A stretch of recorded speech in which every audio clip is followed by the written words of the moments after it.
kapayapaan ang sumaatin sa kalagitnaan ng epidemya sa bansang Pilipinas. Unang-una, hindi ito debate. Ito sharing lang, friendly sharing sa ating kaibigan, si kaibigang Aitos. No? Hindi natin siya itinuturing na kaaway. Kahit sino naman dito, wala tayong tinuturing na kaaway. Hindi. Ang layo natin, makibahagi tayo dun sa gawain ng Diyos. No? Ang gawain ng Diyos, magpaalam ng kanyang katwiran. No?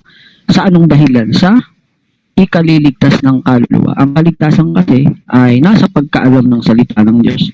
2:4 ng unang Timoteo. Ngayon, ang pag-uusapan namin ay kinalaman sa totoong iglesia, no? O true church, no?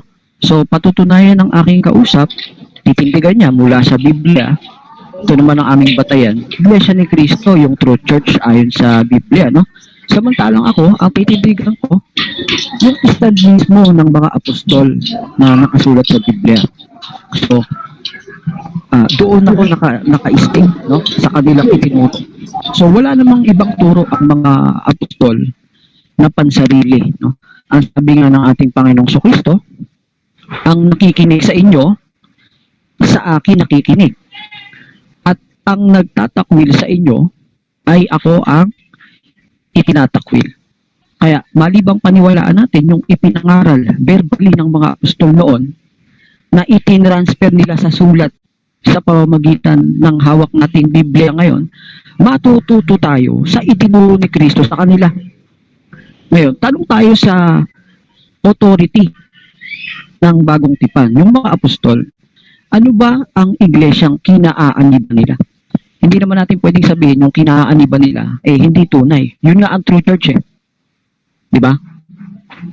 Kasi sila ang nagturo, natural. Yung ituturo nila, sila mismo gumaganap nun. Saan ba kaanib yung mga apostol, no? Sa unang Korinto 1:9,2, ang Diyos ay tapat na sa pamamagitan niya ay tinawag kayo. So, yung mga tinawag na Kristiyano, tapat pala ang Diyos na tinawag sila. Saan? Sa Diyos, sa iglesia ng Diyos na nasa Korinto. Sa panahon ni Pablo, may iglesia ng Diyos nasa Korinto. Doon tinawag yung mga Kristiyano. Pati si Apostol Pablo, natural. Hindi naman pwede yung mga Kristiyano, sila lang ang nasa loob ng iglesia na pinagtatawagan sa mga Kristiyano na iglesia ng Diyos. Kaya kung itataas mo sa 1:1, si Pablo, na alipin ni Kristo, ang sabi dun sa 1:1, tinawag siya na maging apostol. Ang sabi sa 1:1, sa pamamagitan ng kalooban ng Diyos at si Sostenes na ating kapatid sa Diyos, sa iglesia ni Kristo. Walang ganun no? So kung mag-aaral tayo, no? Wala naman palang ganun, verbatim sinasabi ng sulat ni Apostol Pablo. Apostol siya, pati yung mga Kristiyano, sa iglesia ng Diyos, hindi iglesia ni Kristo. Walang salin na maipapakita ang aking kausap sa unang Korinto 1:1 hanggang 2:9 na iglesia ni Kristo nakasulat. No? So kapag may nabasa siyang salin, iglesia ni Kristo nakasulat diyan sa original, no? Sa original na Greek, talo na ako, no? So pag wala siyang naipakita, so ibibigay kong assignment sa kanya yan mula ngayon hanggang mamaya, no? Hahayaan natin yung mga nakikinig. Tandaan nyo, mga nakikinig, mga kaibigan na nandito sa GC. Mamaya, tindig niya, lahat ng pagkakataong titindig siya, isiyasat nyo kung iglesia ni Kristo ba. Yung nakasulat sa unang Korinto 1:1 hanggang 2, sa original Greek. So, kapag hindi niya nailabas, bahala na po kayong tumimbang kung ang sinasabi ko nakasulat sa Biblia o kung yung sinasabi niya nakasulat lang sa doktrina niya, no? Pag sinabi kasi doktrina niya, doktrina nila, yun hindi naman doktrina ni Kristo yun. Ang doktrina na kasi ni Kristo, yung itinuro kay Apostol Pablo. No? Sabi ni Pablo, kahimat kami o isang anghel, mangaral sa inyo ng anumang ebanghelyo. Iba sa aming ipinangaral sa inyo, let him be accursed. Supain siya. O sabi dun sa Tagalog. So, kung tayo matalino, maniniwala tayo kay Apostol Pablo. So, ang ipinangaral ng mga apostol, ang aming tema, ano ang true church ayon sa Biblia? Ito, Iglesia ng Diyos. 12 talata sa Tagalog, 8 times sa King James Version, Iglesia ng Diyos. No? So, wala akong alam na Iglesia ni Cristo na nakasulat sa Biblia, sa original Greek. No? Wala nun. Ngayon, mamaya may babasahin siya, kayo tumimpla, mga nakikinig. No? Kasi pag sinabi niya, hindi na mairig sabihin, totoo agad eh. Doon papasok yung katotohanan, pagtatanungin mo na siya. No? Doon mo makikita kung yung tinitindigan niya, talagang matibay. No? So, pakialaala na lang po ako kapag 1 minute or 2 minutes na lang ako. So, maliwanag yung unang talata na binasa ko. Iglesia ng Diyos. No? Hindi naman pwedeng si Pablo nagsasariling kalooban. Si Pedro, apostol. Si Juan, si Santiago. So, lahat pinakaano sa Iglesia ng Diyos. So, pangunahin sa mga apostol, tinatawag nga ni Pedro na kapatid, itong si Pablo ayon sa isang sulat. So, kung sila magkapatid sa pananampalataya, nasa isang iglesia lang sila. Iglesia ng Diyos. Sa 12 talata ng Biblia, ibinigay ko na ngayong isa. No? So, pakita sa akin ng aking kausap, no?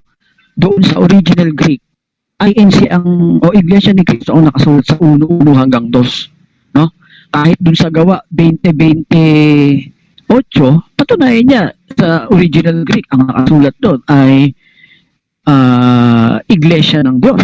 So, pag napatunayan niya Iglesia ng Diyos, kasang-ayon niya pala ako ng paniniwala. So, magkakampi kami. No? So, kung paninindigan pa rin niya na ang true church ayon sa Biblia ay Iglesia ni Cristo, nasa sa kanya na yun. Kasi, Biblia naman ang bibigay ng kaalaman sa atin para hindi tayo mapahamak. No? So, napakahalaga ng kaalamang Panginoon para hindi tayo madaya ng mga pastor sa ating panahon.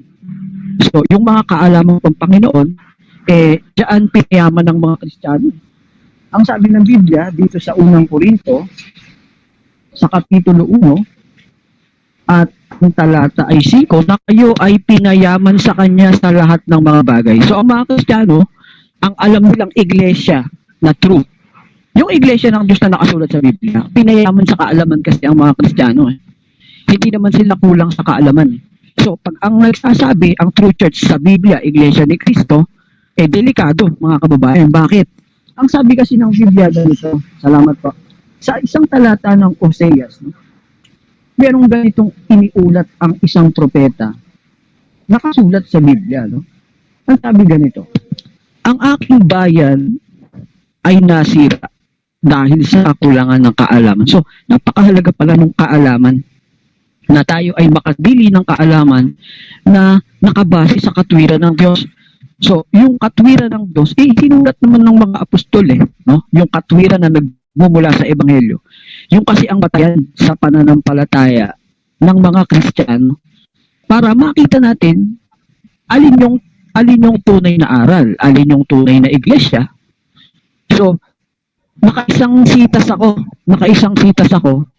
binasa ko Iglesia ng Diyos. Yun din ang mababasa natin sa 12 verses ng Biblia at sa 8 verses ng King James Version. So, kung babasahin ko isa-isa, sayang naman ang oras, no? So, yung nabasa kong Iglesia ng Diyos, yun din naman ang nasa 12 verses at nasa 8 verses ng King James Version. So, kung mali na ang Iglesia ng Diyos ay ang true church na sinasabi ng Biblia, talo na ako. Pero, kung nakasulat naman yun at tanggap din ng aking kausap, tapos na ang usapan. Ngayon, sa ating panahon, ano ang nagpapaging tunay para masabi natin na ang mga kaanib ngayon na Kristiyano sa panahon ngayon ay na iglesia?